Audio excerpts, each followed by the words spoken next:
آپ سب کو میری طرف سے بہت بہت سلام۔ آج ہم سیکھیں گے حزقیل نبی کی کتاب میں سے اور اس کے پہلے باب میں سے ہم سیکھیں گے، اور میں پڑھوں گا نہیں کیونکہ ہم پورے باب میں سے سیکھیں گے۔ تو اس طرح اس میں بیان ہے کہ 23ویں برس کے چوتھے مہینے کی 5ویں تاریخ کو جب میں اسیروں کے درمیان نہر کبار کے کنارے تھا تو آسمان کھل گیا اور میں نے خدا کی رویتیں دیکھیں، اور اسی مہینے کی 5ویں تاریخ کو یہویاکین بادشاہ کی اسیری کے 5ویں برس میں بوزی کے بیٹے حزقیل کاہن پر خدا کا کلام جو ان اسیروں کے درمیان کسدیوں کے ملک میں تھا نہر کبار کے کنارے رہتے ہوئے نازل ہوا، اور خداوند کا ہاتھ اس پر تھا۔ تو 23ویں برس سے مراد لی جاتی ہے، خیال کیا جاتا ہے کہ یہ وہ اپنی عمر کا بیان کر رہا ہے کہ جب خدا نے اسے نبی ہونے کے لیے چنا وہ 23 برس کا تھا، اور پھر یہ کہ وہ ذکر کرتا ہے کہ اسی مہینے کی 5ویں تاریخ کو یہویاکین بادشاہ کے اسیری کے 5ویں برس میں تو بابل نے یہودا کو یا یروشلم کو اسیر کیا 597 قبل از مسیح میں، اور اس کے 5 سال بعد یہویاکین بادشاہ کی اسیری کے 5ویں سال میں، تو اس کے 5 سال بعد یعنی 593 قبل از مسیح میں خدا اس سے کلام کرتا ہے، اور جو یہویاکین بادشاہ ہے یہ یہودا کا بادشاہ ہے، یہ بھی اسی وقت اسی کے ساتھ اسیر کیا گیا اور وہ نہر کبار کے کنارے رہتے ہیں، اور نہر کبار یہ بابل میں ہے، اور یہ بابل کے بلائی حصے میں اوپر والے حصے میں ہے، اور یہ نہر دریائے فرات سے نکلتی ہے۔ مزید یہ بھی کہ یہ نہر دریائے فرات سے جو نکل رہی ہے یہ دریائے دجلہ کو آپس میں ملاتی بھی ہے۔ جیسے میں نے پہلے ذکر کیا کہ خدا نے جب اسے چنا تو وہ 23 برس کا تھا، چھوٹی عمر کا، بالکل نوجوان تھا جب خدا نے اس سے کلام کیا، اور یہ میں نے کہا کہ خدا نے اسے چنا، تو یہ آتا ہے کہ خداوند کا ہاتھ اس پر تھا، تو خداوند کا ہاتھ ہونا یہ چناؤ کو ہی ظاہر کرتا ہے۔ خدا نے اسے نبی ہونے کے لیے چنا، اور اس سے پہلے یہ بھی آتا ہے کہ بوزی کا بیٹا حزقیل کاہن، تو وہ کاہن بھی ہے پہلے سے ہی، تو جب وہ یروشلم میں تھا تو وہ ہیکل میں خدمت بھی کرتا ہوگا کیونکہ وہ کاہن بھی ہے۔ اور پھر یہ کہ اس نے یہ رویائیں دیکھیں کہ رویا یا رویت کا مطلب ہے خواب میں کسی چیز کو دیکھنا۔ مزید یہ بھی ہم کہہ سکتے ہیں کہ رویا وہ ہوتی ہے کہ جو انسان بے خودی میں مد ہوشی میں دیکھے، مد ہوشی پوری ہوش نہ ہو اور نہ وہ سوتا ہی ہو، تو اس حالت میں کوئی منظر دیکھے تو وہ رویا ہے۔ تو وہ کیا دیکھتا ہے کہ شمال سے ایک آندھی اٹھی بڑی گٹا، اور وہ آگ سے لپٹی ہوئی تھی اور اس کے گرد روشنی چمکتی تھی، اور اس میں سے ایک صورت جلوگر ہوئی، اور اس کی اس شبیہ میں سے 4 جانداروں کی صورت نظر آتی ہے، اور ان کی شکل ایسی تھی جیسے انسان ہوتے ہیں، انسانوں کے مانند تھے. جاندار وہ 4 ہیں لیکن وہ دور سے اسے انسانوں کی طرح دکھائی دیتے ہیں. اور چاروں کے 4 پر ہیں، 4 چہرے ہیں ان جانداروں کے. اور ان کی ٹانگیں سیدھی ہیں. کہہ لیں کہ جیسے انسانوں کی ٹانگیں بالکل سیدھی نہیں ہوتی کیونکہ گھٹنے ہیں، اس لیے جوڑ ہے تو وہاں سے سیدھی دکھائی نہیں دیتی. تو جبکہ ان جانداروں کی جو ٹانگیں ہیں یہ بالکل سیدھی ہیں اور ان کے پاؤں بچھڑے کے پاؤں کی مانند ہے. اور لکھا ہے کہ منجے ہوئے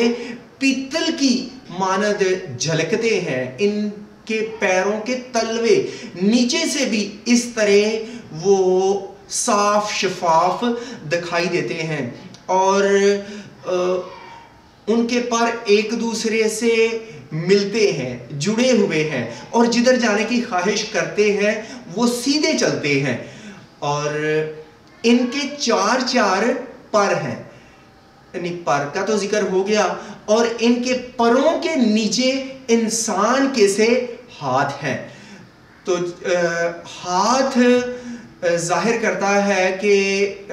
اختیار کو. ان جانداروں کے پروں کے نیچے ہاتھ ہیں انسان کے سے. یسایہ 50 باب 2 آیت میں لکھا ہے کہ خدا کا ہاتھ کوتا ہو گیا ہے جو بچا نہ سکے. تو یہ سوال ہے، تو ایسا نہیں کہ خدا کا ہاتھ کوتا یعنی چھوٹا ہے کہ وہ بچا نہیں سکتا.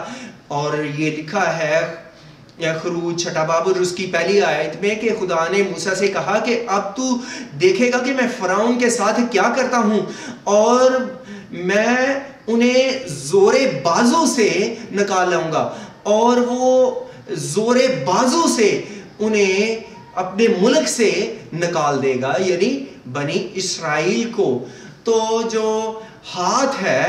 یہ ہاتھ یہ خدا کے قدرت، اختیار، زور کو ظاہر کرتے ہیں.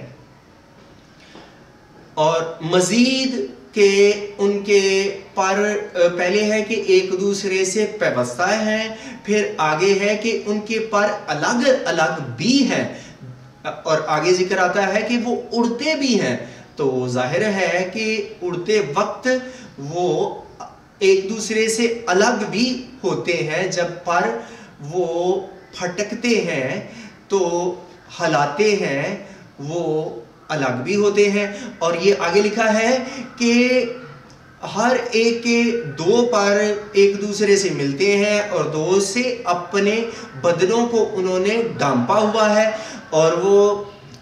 جدھر جانے کی خواہش کرتے ہیں ادھر جاتے ہیں، وہ سیدھے چلتے ہیں. اور ان کی صورت آگ کے شعلہ کی سلگتے ہوئے کوئلے کی مانند ہے، اور شعلے کی سی صورت ہے. اور وہ آگ ہے جو ادھر ادھر پھرتی ہے، وہ نورانی آگ ہے. تو جو نورانی آگ ہوتی ہے وہ جلاتی نہیں، وہ نقصان نہیں پہنچاتی، لیکن ان کے چہروں میں وہ آگ چلتی پھرتی ہے. اور وہ ہیں بھی کیسے؟ آگ کے سلگتے ہوئے کوئلے کی مانند، شعلے کی مانند ان کی صورتیں ہیں، اس قدر نورانی ہیں. اور مزید وہ جب وہ کودتے پھاندتے ہیں، چلتے ہیں، تو بجلی جیسے کوند جاتی ہے. لکھا ہے اس قدر ان میں چستی ہے. ہیں وہ بہت بڑے اور وہ اس قدر تیزی سے وہ کودتے ہیں، حرکت کرتے ہیں. جب آسمان پر بجلی چمکتی ہے تو ایک سرے سے دوسرے سرے پر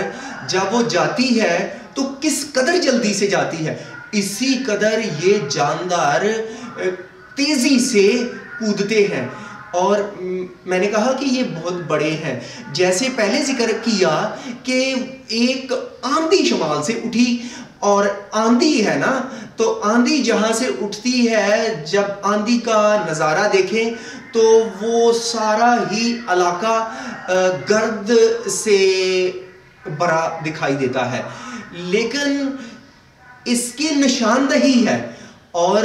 کیونکہ اس آندھی کو چاروں اطراف سے روشنی نے لپیٹ رکھا ہے نا، اور پھر یہاں پر یہ بڑے ہونے کو ظاہر کرتی ہیں، اور یہ آندھی چھوٹی نہیں، کیونکہ اس کے لیے لفظ بگولا نہیں استعمال کیا گیا، اور بگولا بھی اگر بہت بڑا ہو جائے تو بگولے کی بھی وہ طاقت نہیں رہتی، جبکہ یہ ہے ہی آندھی کا کئی ایکڑوں میں دائرہ محیط ہوتا ہے، اس نے لپیٹ میں لیا ہوتا ہے آندھی نے، تو یہ آندھی بہت بڑی ہے جس میں سے وہ جاندار نکلتے ہیں، اور اگلی ہی آیت میں لکھا ہے کہ ان کے حلقے بہت اونچے اور ڈرونے ہیں، جن حلقے یعنی گردنیں، تو ان کے گردا گرد آنکھیں ہی آنکھیں ہیں، جو یہ ظاہر کرتی ہیں کہ آنکھیں چاروں اطراف دیکھتی ہیں، تو آنکھوں کا چاروں اطراف دیکھنے کا مطلب ہے کہ خدا کی آنکھیں ہر طرف سے باخبر ہیں، ہر چیز کو دیکھتی ہیں، اور یہ لکھا بھی ہے دوسری تواریخ 16 باب آیت 9 میں کہ خدا کی آنکھیں تمام روئے زمین پر پھرتی ہیں، اور وہ ان کی مدد کرتا ہے جو کامل دل کے اس کے ساتھ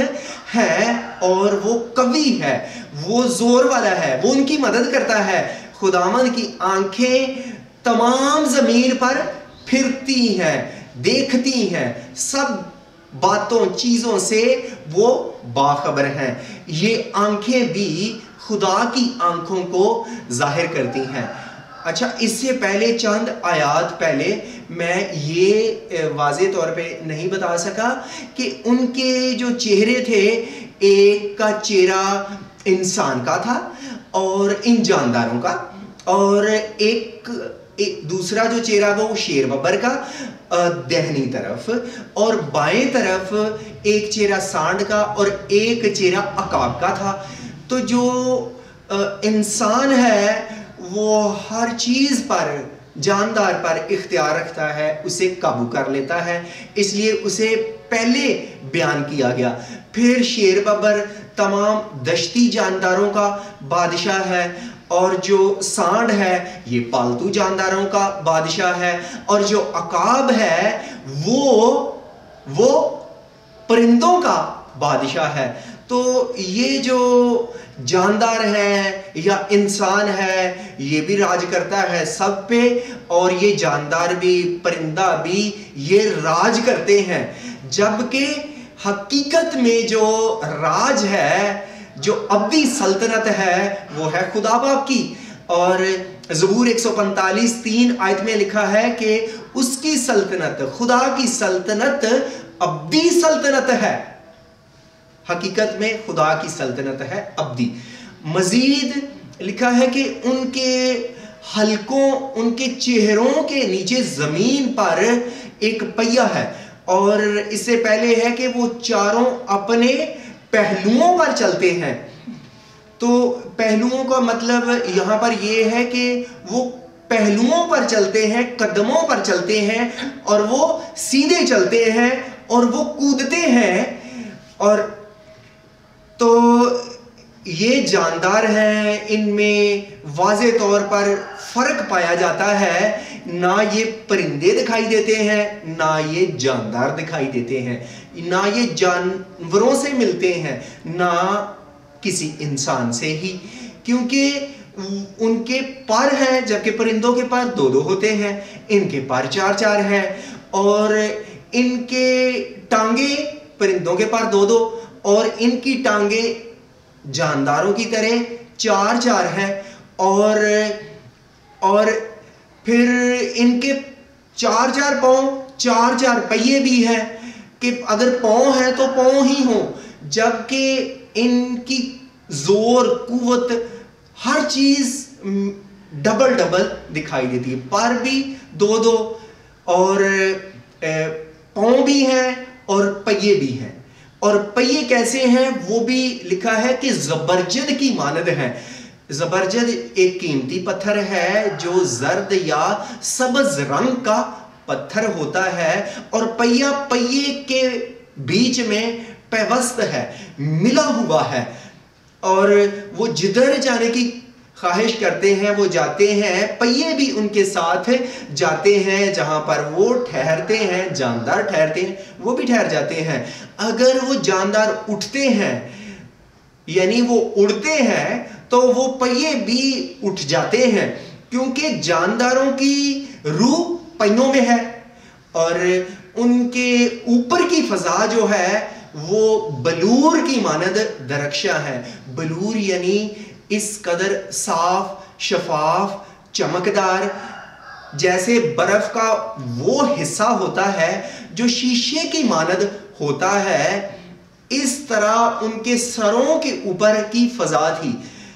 یہ ایسے نہیں جیسے ہم کسی جاندار کو یا کسی بھی چیز کو دیکھیں، کیونکہ لفظ آیا تھا کہ ان کے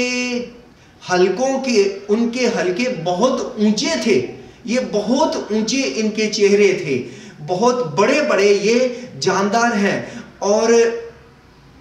ان کے اوپر کی جو فضا ہے وہ بالکل صاف شفاف ہے، جو ان کے سروں کے اوپر پھیلی ہوئی ہے، اور ان کے پر نیچے سیدھے ہیں، ایک دوسرے نے سیدھے کیے ہوئے ہیں، اور جب وہ چلتے ہیں پر ہلاتے ہیں تو اس قدر بڑا شور ہوتا ہے جیسے سیلاب کا، جیسے قادر مطلق کے شور کی آواز۔ قادر مطلق کہ بھی خدا باپ کے لیے لفظ استعمال کیا جاتا ہے، کیونکہ وہی ہر چیز پر قادر ہے، وہی سب پر قدرت رکھتا ہے، سب کچھ اس کے کنٹرول میں ہے۔ اور جیسے قادر مطلق کی آواز، جیسے قادر مطلق کے شور کی آواز ایک بڑے لشکر کی آواز ہوتی ہے، ان کے پروں سے ایک لشکر کی آواز نکلتی ہے، اور جب وہ ٹھہرتے ہیں اپنے بازوؤں کو پروں کو لٹکا دیتے ہیں، اور اس فضا میں سے ایک آواز سنائی دی، اور اس فضا پر ایک تخت سا اسے دکھائی دیتا ہے جو نیلم کا سا بنا ہوا ہے، نیلم کے پتھر کا سا بنا ہوا۔ نیلم کا پتھر نیلے رنگ کا، یہ بھی ایک قیمتی پتھر ہے۔ پھر حزقیل نبی کہتا ہے کہ میں نے اس پر کسی انسان کی سی شبیہ دیکھی، واضح نہیں، دھندلا سا اسے دکھائی دیتا ہے کہ انسان کی سی شبیہ دیکھی۔ تو یہ حقیقت میں خدا باپ ہی کا تخت ہے جو زمین پر وہ اس کا نظارہ کرتا ہے۔ تو لکھا ہے کہ کمر سے لے کر اوپر تک وہ سکل کیے ہوئے پیتل کا سا رنگ تھا، اور وہ شعلے کی طرح وہ جلوہ گر تھا، اور اس کے درمیان سے اس کے گردا گرد وہ روشن تھا کہ شعلے کی طرح، اور سکل کیے ہوئے پیتل کی مانند اس کا رنگ تھا، اس انسان نما صورت کا۔ اور پھر کمر سے لے کر نیچے تک پیروں تک وہ شعلہ کی سی تجلی، شعلہ یعنی آگ جیسی وہ روشنی، نور، ظہور دیکھتا ہے، اور چاروں طرف اس تخت کے چاروں طرف جگمگاہٹ تھی۔ جگمگاہٹ کہتے ہیں جلنا بجھنا، جگمگ کرنا۔ تو جیسے آگے مثال وہ دیتا ہے کہ جیسے اس کمان کی، اس کوسے قضا کی جو بارش کے بعد بادلوں میں دکھائی دیتی ہے، وہ بھی بڑی خوبصورت دکھائی دیتی ہے۔ اس طرح کا وہ سما دیکھتا ہے اس تخت کے گرد جو ان جانداروں کے سروں پر وہ تخت دیکھتا ہے، اور وہ کہتا ہے کہ یہ خدا کے جلال کا ظہور ہے، اور جب میں نے اسے دیکھا تو اس کے آگے اوندے منہ گر پڑا، زمین پر وہ گر پڑتا ہے، اور میں نے ایک آواز سنی جیسے کوئی باتیں کرتا ہے۔ تو اسی سے مماثلت رکھتا ہے وہ حوالہ ہے مکاشفہ باب 4، اور یوحنا عارف بھی ایسی ہی رویا دیکھتا ہے، کیونکہ وہ بھی حقیقت میں تو نہیں ہے کہ خدا اسے روح میں یہ منظر دکھاتا ہے کہ وہ بھی کیا دیکھتا ہے کہ 4 جاندار ہیں جو اس تخت کے بیچ میں اس کے گردا گرد گھومتے ہیں، وہ بھی 4 جاندار ہی ہیں، اور ان کے بھی چہرے ان سے مماثلت رکھتے ہیں جیسے یہاں پر، اور فرق تھوڑا سا ہے کہ وہاں پر 6 ہیں مکاشفہ 4 باب میں، اور یہاں پر 4 پر ہیں، اور وہاں پر ہاتھوں کا ذکر ہے حزقیل 1 باب میں، اور یہاں پر ہاتھوں کا ذکر نہیں ہے، بلکہ ان کے گردا گرد آگے پیچھے آنکھیں ہی آنکھیں ہیں، اور وہ جاندار خدا کے تخت کے حضور قدوس قدوس پاک پاک کہتے ہیں اور اس کی تعریف کرتے رہتے ہیں۔ تو یہ میں نے اس لیے اس رویا کو بتایا، یہ حزقیل نبی کی پہلی رویا ہے، اور اس کے بعد اس نے اور بھی کئی رویائیں دیکھی۔ تو یہ کہ جیسے میں نے اس سے پہلے فرشتوں کے تعلق سے بتایا، اور اس سے پہلے بادروا شیاطین کے تعلق سے ہم نے سیکھا، تو یہ کہ وہ ارواح بھی چاہے وہ نافرمان ہیں چاہے وہ پاک فرشتے ہیں نظر نہیں آتے، اسی طرح یہ جاندار بھی نظر نہیں آتے، لیکن ایک وقت آئے گا کہ ہم انہیں بھی دیکھیں گے۔ لیکن وہ کب؟ جب ایمانداروں کو جلالی بدن دیا جائے گا، یعنی یہ فانی جسم کی جگہ ہمیں غیر فانی جسم مل جائے گا، اور ہم آسمان پر ہوں گے خدا کے ساتھ، وہاں پر مقدسین فرشتگان اور یہ جاندار بھی۔ تو اس کا ذکر 2 کرنتھیوں 5 باب میں آتا ہے کہ ہم ایک غیر فانی کی جگہ غیر فانی لباس بدن چاہتے ہیں۔ تو پھر ہم اس حقیقت کو جس کا یوحنا عارف کہتا ہے کہ رویا میں دیکھتا ہے، اس جیسا دیکھتا ہے، ایسا دکھائی دیتا ہے، ایسا لگتا ہے، اسی طرح حزقیل نبی بھی اسے واضح طور پر نہیں دھندلا سا دکھائی دیتا ہے، لیکن یہ سب ایماندار حقیقت میں ایک وقت آئے گا کہ دیکھیں گے۔ اور پھر یہ کہ میرے سر ڈاکٹر ایڈی لانس نے ہمیں سکھایا تھا کہ یہ خدا کی روحیں ہیں۔ مکاشفہ 4 باب میں یہ لفظ ضرور آتا ہے، لیکن وہ چراغوں کے لیے لفظ استعمال کیا گیا ہے، تو انہوں نے سکھایا کہ یہ بھی خدا کی روحیں ہیں جو خدا کے اختیار زور کو ظاہر کرتی ہیں، اور آج ہم سیکھ سکے خدا کی روحوں کے تعلق سے، ان جانداروں کے تعلق سے جو خدا کے تخت کے گردا گرد ہیں۔ خدا کرے کہ ہم انہیں دیکھ بھی پائیں، اور خدا ہمیں اس کلام سے بڑی برکت دے۔ آمین۔